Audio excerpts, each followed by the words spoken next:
il aime le code. Il faut que la communication soit codée, mais de façon claire et transparente. La rigidité, c'est pas pour nous. Mon nom est Francis Parent-Valquette et vous écoutez le Sandro Show. Mais le plus important, c'est qu'il est bélier. Hier, j'ai fait une petite rétrospective de mes objectifs, ceux que j'ai réussi, ceux que je n'ai pas réussi. Et aujourd'hui, j'aimerais ça faire une liste de réalisations de 2020. Je vais faire ça plus court qu'hier, mais dans le fond, l'idée, c'est de passer quelques points en revue, des choses que je trouve positives, que j'ai accomplies cette année. Parce que souvent, on se met beaucoup de choses sur les épaules, puis on se dit, on n'a pas fait grand-chose. Mais dans le fond, quand on regarde en rétrospective, on trouve souvent que, on a fait bien des petites choses, on a fait beaucoup de on a gagné bien des petites victoires et c'est ce que je vais faire. Je vais faire une petite liste pour remercier. Bien sûr que je vais oublier des choses. Je suis en vacances, donc j'ai essayé de regarder un peu ce que je me souviens que j'ai fait. On va commencer par Absolunet. Donc, si tu n'as pas écouté les épisodes, j'ai eu un emploi, j'ai obtenu un emploi. Bref, je ne sais pas quelle espèce d'idée que j'ai eu d'appliquer sur un emploi qui était totalement ce que je faisais. J'ai passé le processus d'entrevue, j'ai eu les 3 entrevues et quand ils sont venus pour me faire une offre, moi, je voulais faire du 3 jours semaine et ils m'ont accepté, mais à 5 jours semaine et ça l'a un petit peu bloqué là-dessus. En fait, tu vas voir toute la liste de mes autres accomplissements. Avoir eu cet emploi-là, ma liste a été définitivement différente. Donc, c'est pour le mieux que ça n'a pas fonctionné, mais je suis quand même reconnaissant de savoir que si j'ai besoin de me trouver un emploi, j'ai quand même une certaine valeur sur le marché de l'emploi. Bon, j'ai fait le site web du Sandro Show, qui est encore une version bêta, mais qui est fait. J'ai fait une formation gratuite pendant le COVID sur la programmation et ça m'a permis de faire de la rencontre de gens super, dont Julien Liboiron, qui m'a aidé dans l'automatisation de ma business. Donc, c'est la prochaine étape. Il a mis en place avec moi un système de tracking pour qu'on puisse faire de la relance par newsletter. Je m'en sers pas vraiment, mais ça a été vraiment cool.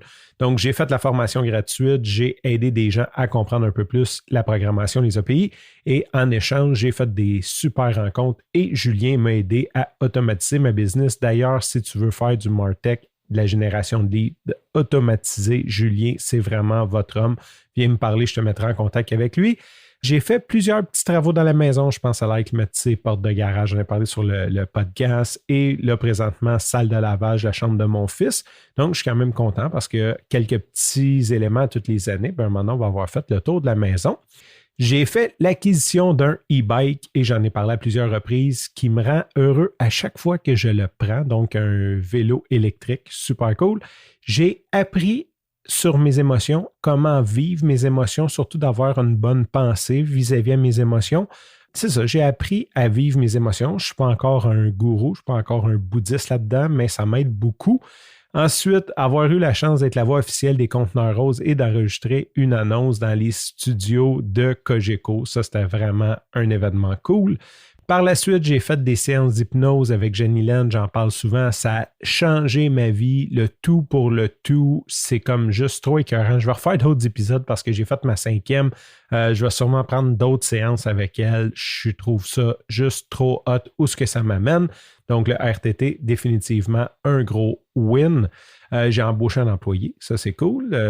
Puis ça se passe bien, contrairement aux autres fois que j'ai eu des employés. Présentement, ça se passe à merveille. Donc, on a un fit parfait. Merci à Coach Milsa qui m'a aidé dans le processus de comment gérer l'employé.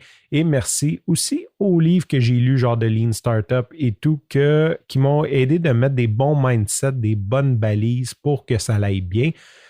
J'ai fait ma formation pour être coach en course à pied que je ne me suis pas servi, que je ne pense pas que je vais me servir, mais quand même, je suis officiellement coach Frank et il y a quelques-uns d'entre vous que quand vous m'écrivez, vous m'appelez coach. Je trouve ça cool. J'ai le titre de coach maintenant.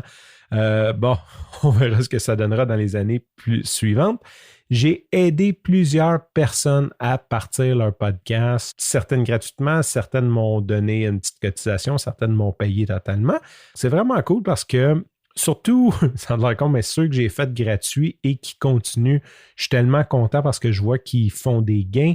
Je suis content aussi pour ceux qui m'ont payé, bien sûr, mais d'avoir un impact dans la vie des gens, c'est super cool. Tout ça, toute cette espèce d'aide-là que j'ai fait m'a apporté une dizaine de clients dans l'entreprise de podcast qui me permet de payer l'employé, de faire un petite marge de profit et d'avoir la confiance en moi pour propulser ça à un autre niveau. Donc, merci à tous mes clients. Et le dernier point que je veux te parler, je suis impliqué dans un mastermind de podcasteurs avec mon amie Karine Trudel et d'autres noms que je nommerai pas ici. C'est vraiment cool. C'est des grosses pointures dans le monde du podcasting et je suis assis avec eux et on discute de podcasting. Donc, c'est vraiment, vraiment cool. On essaye de tout s'amener un pas plus loin. C'est ma dernière réalisation, je vais dire, pour cette année. C'est sûr que j'en ai oublié beaucoup, mais je pense que si on regarde ça, j'ai une quinzaine de points positifs que j'ai accomplis cette année et ça me rend vraiment heureux. Sur ce, je te remercie pour ton écoute. Je te dis à l'année prochaine et bye bye.